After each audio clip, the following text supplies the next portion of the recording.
Okay mga kabarangay, today is the day at birthday ngayon itong aking pamangkin na Dalagindi.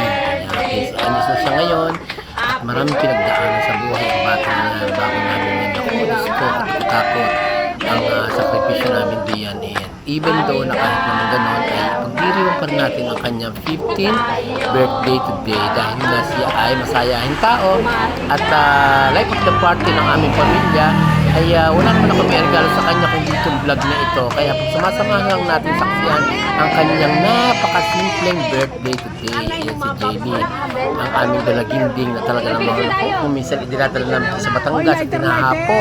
At kung anik-anik na nararamdaman niya at doon nga alam nyo na, ang panahon, ang bulkan, hindi naman maaaring iaas po. Kung minsan, kalaban niya ng batang iyan ang pag-asmog ng bulkan at pag nalangap niya ako Diyos ko po sinasama at talaga namang isinuso gado sa regional at kagulo na pati ang MRB ng barangay hindi magkaintindihan sa pagdadala din sa batang iyan at nakakatuwa naman at nagpapasalamat din ako sa ating mga barangay drivers at kahit pa paano ang batang iyan ay naitatawid ang buhay sa pamamagitan ng pagkakaisa ng ating magkakabarangay. At salamat sa lahat na sumusuporta sa batang iyan at pati naman ako ay napakatodo suporta rin din sa batang iyan. Lagi ako may advice at kumakikinig. At may napakabait naman talagang bata at wala kaming magawa dyan kung hindi ang paalalahanan na lang palagi. Siyempre batang bata pa dahil dalagindi nga unawa na lang dahil alam niyo naman ang mga generation ngayon ng mga kataan mahilig sa cellphone at yung electric na pinagbabawal naman talaga ng doktor na huwag masyadong sa gadget dahil nga malakas ang radiation ay masama at may kaunting diferensya sa puso ang bata niyan. Anyway Jaylin, wala kaming masasabi kundi sana'y marami ka pang birthday na darating sa buhay mo at kahit ang paborito mo si Jay ay wala na always remember naman yung bata yon at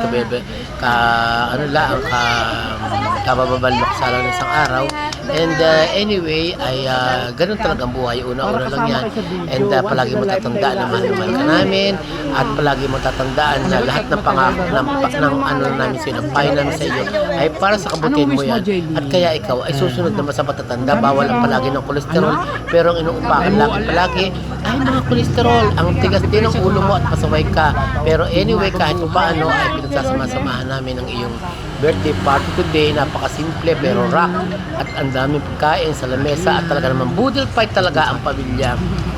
At walang kasing sarap kung talagang tunay na nagkakain sa pamilya kahit ika nga kuminsan ay hindi magkaintindihan dahil normal naman talaga yun sa pamilya. At kuminsan ay talaga namang Diyos ko, kulang na lang ay batuan ng pig na pagkakaaway. Pero anyway, masaya naman and thank you so much for watching. Salamat sa support ng mga kabarangay.